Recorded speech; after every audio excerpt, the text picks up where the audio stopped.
Hi everyone, ఫైనల్గా మన ఇల్లు అయితే వెకెట్ చేసేసాము. సో లాస్ట్లో ఇవి ఉన్నాయి, ఇక్కడ మనము అపార్ట్మెంట్లో ఉన్నాం కదా, అక్కడ ఉన్నాయి. అమ్మాయి కబోర్డ్స్లో కొంచెం కోకోపీటు మట్టి వేసి పెంచింది మొక్కలు.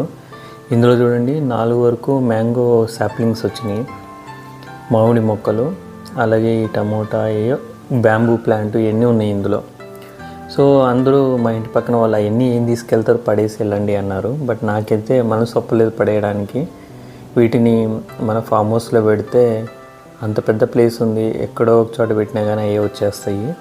ఇంకా మ్యాంగో ప్లాంట్స్ ఉన్నాయి కదా, అవి అయితే మనము నెక్స్ట్ మనం పొలంలో అయినా నాటుకోవచ్చు. మేము ఇల్లు ఖాళీ చేసేటప్పుడు చాలా వరకు చెత్త అలాగే వదిలేసి వెళ్తారు, క్లీన్ చేయకూడదు అంటారు.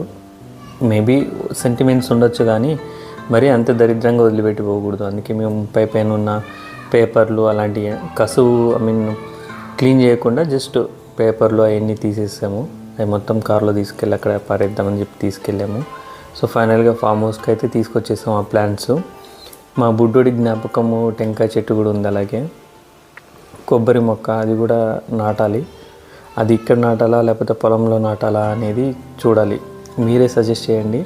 మా కృతిక్ గాడు పుట్టినప్పుడు టెంకాయ చెట్టేమో ఇక్కడ బెంగళూరులో ఫామ్ హౌస్లో నాటాము. మా బుడ్డోడు చిన్నోడు పుట్టిన టెంకాయ చెట్టు అలాగే ఉంది. దాన్ని ఎక్కడ నాటితే బెటర్ అంటారు? బెంగళూరు ఫామ్ హౌస్లో నాటితే బెటరా లేకపోతే మనం కొనబోయే పొలంలో నాటితే బెటరా అనేది జస్ట్ కామెంట్ చేయండి. అండ్ ఇవి చూడండి ఇలాగా. ఇంకోటి ఏంటంటే ఆ అట్టకి చాలా ఉన్నాయి, ఏమంటారు, వానపాములు, ఎర్త్ వామ్స్ చాలా ఉన్నాయి. అందుకనే వాటిని జాగ్రత్తగా తీసుకొచ్చి మన ఫామ్ హౌస్లో స్ప్రెడ్ చేయొచ్చు అని చెప్పేసి తీసుకొచ్చాను. ఆ అట్ట తీసేసి కింద వరకు ఆ మట్టిని అలాగే పెట్టేశాను. ఈ మామిడి చెట్లు కొంచెం పెద్ద అయిన తర్వాత మనం తీసుకెళ్ళి నాటుకోవచ్చు. అలాగే వీటన్నిటిని తీసేసి కింద పెట్టేసి వాటర్ పోసేసాను. ఎలాగో మన హర్ష కూడా వస్తాను.